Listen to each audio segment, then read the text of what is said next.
There used to be a time when creators of media that was based on historical events or people would go to great lengths to ensure their story was told as accurately as possible. Apparently, that's not as much a concern anymore. Which is my main problem with Call of Duty Vanguard, a game I bought like 6 or 7 months ago because I needed something to make a video about, and I wasn't about to drop $70 on a Modern Warfare 2 DLC. Not in this economy. Vanguard felt like a game written by sociology majors who got drunk and watched Suicide Squad and then realized they needed to pitch a new video game to Activision the next day. That's really the only way I can justify a line like this making it into the final cut of the game. I shoot Nazis. They die. That's my plan. Sounds like a plan to me. How about you take point, you moron? I mentioned Suicide Squad because that's really what this game feels like it was going for. Instead of the grounded, realistic war stories we used to love in a good Call of Duty or Medal of Honor game, we got a goofy, cartoonish buddy comedy of a game with a storyline so disjointed that it's like it was written by someone who was actively being electrocuted. The game starts with our gang of plucky heroes infiltrating a train that's heading to Berlin in the hopes of getting to the capital city to get information on Project Phoenix, a most dastardly plan by the Nazis to, I don't know, do something bad probably. Honestly, I didn't quite get it. Anyway, our team starts the mission by hopping across train cars, taking out Nazis, and somehow not falling off despite literally leaping back and forth across train cars in the middle of a rainstorm. Doesn't wood get slippery when wet, or metal? The placement of these trucks is fairly convenient too. It's honestly not long before the ridiculousness of the game really goes to the next level. At one point, Wade Jackson, who is a pilot, jumps onto a truck, wastes the Nazis inside, all while defying every law of physics by keeping his balance, and then jumps off right before the truck rams into the train, somehow not derailing the train, and then blowing up Michael Bay style. Again, this guy is a pilot. At this point, you are fully engaged with Nazis on a train heading into the heart of Berlin, which begs the question, if the Nazis now know of your presence, why haven't they radioed to the conductor to stop the train and bring in reinforcements to take you out? Surely the Nazis wouldn't want to allow an allied commando team get all the way to Berlin, you know, the capital of Germany where Nazi command is, and forget it. Further along the train, you run into a half-track. You're pinned down by enemy fire, but never fear because Lucas Riggs, an Australian Deadpool wannabe, hops into a tank on the other train, turns it on the half-track, and... I'm sorry, what?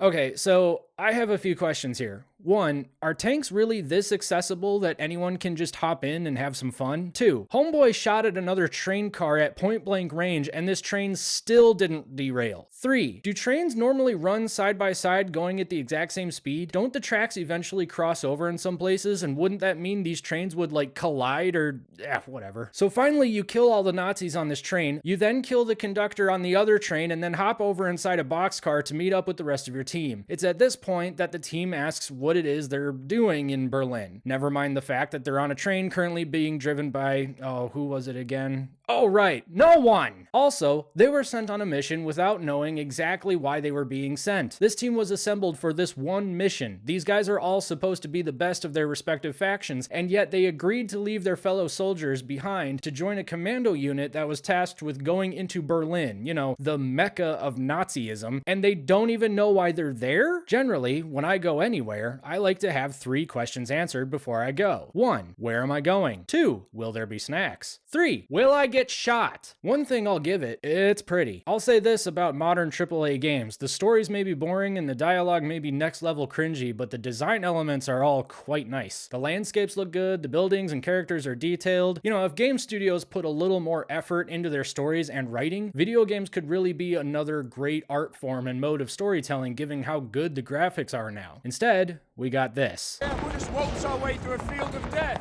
Well, we're not here to spiders. Now, I've already given the game a ton of crap, but in all honesty, I'll give Sledgehammer this much. I can at least see what they were going for. There are elements of a great story and even some great character development, especially with this guy, Janik Richter, played by none other than Mariad Akhtuk. I thought that character looked familiar. Each of the characters that make up Task Force Vanguard are intriguing in their own right. You got Lucas Riggs, who is part of an Australian-led Rats of Tobruk unit, who were a real garrison in World War II that along with the Polish Independent Carpathian Rifle Brigade, say that 5 times fast, held the Libyan port of Tobruk and fought against the Nazi Africa Corps led by none other than General Erwin Rommel. In the game, Riggs, along with his mates, discover information about a Nazi ammunitions depot and that Rommel and his troops are on their way. If you ever get the chance to read about the Battle of El Alamein and the Second Battle of El Alamein, I highly encourage you to do so, because what happened is worth an entire game unto itself, which is going to become kind of a theme with Vanguard. Well, that and how historically inaccurate it is. You also have US Navy pilot Wade Jackson, who fights in the Battle of Midway, gets shot down and captured by Japanese, and is then rescued by the 93rd Infantry Division, and the rest of your time with Jackson is spent learning about how racism works according to Sledgehammer. This was pointed out by Reddit user Interesting Walrus 39, and firstly, I quite agree, walruses are interesting. But he mentions that at one point, the leader of the 93rd tells you that he wants to see your best Jesse Owens while trying to run across a field and avoiding Japanese sniper fire, to which Jackson responds with, "Who? Who?"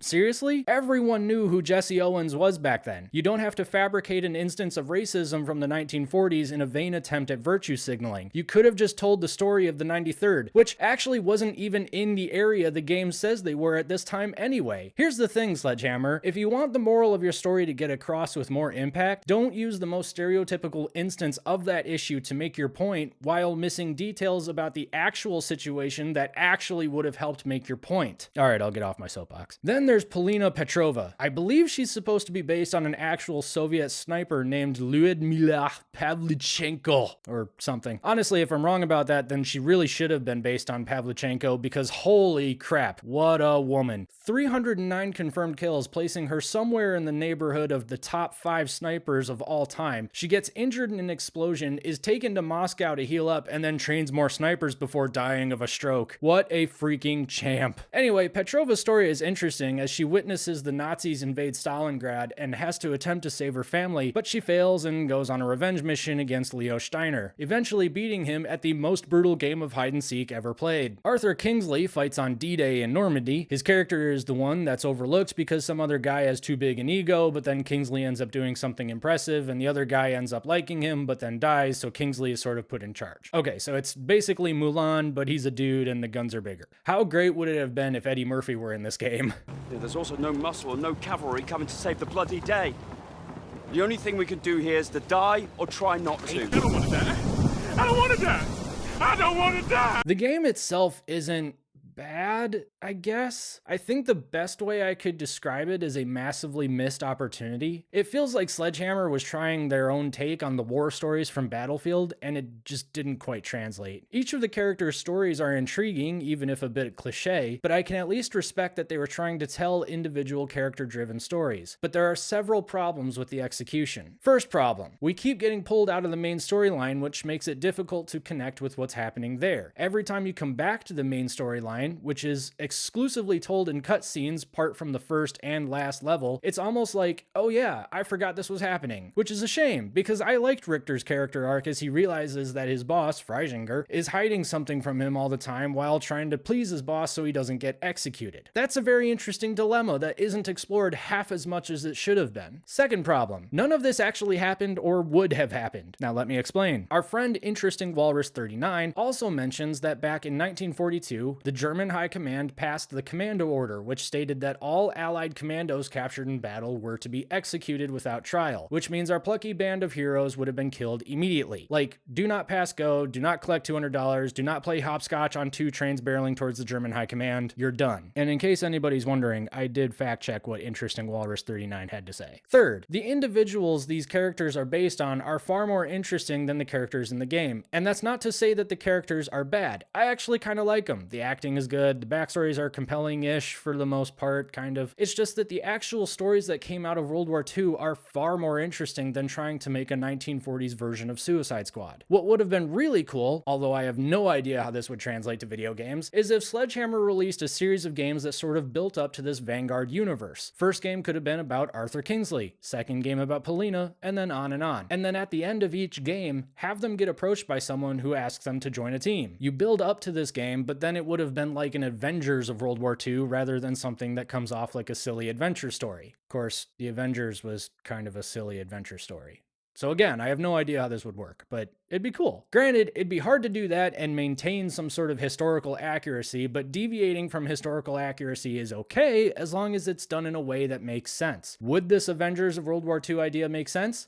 I don't know. I just thought of it like 30 seconds ago while I was writing the script. But the point is that Vanguard, to me, tried to do too much and therefore couldn't actually do anything well. It has some great set pieces, it looks beautiful, but the story just isn't everything it could have been. Anyway, that's my 2 cents on Call of Duty Vanguard. I did have fun with it, but like I said, it wasn't everything it could have been, and I feel like there was a lot of missed opportunity with this one. But if you enjoyed listening to me go on about this game, then, maybe you'll enjoy me going on about other games, so feel free to subscribe, maybe even like the video, and I'll see you in the next one.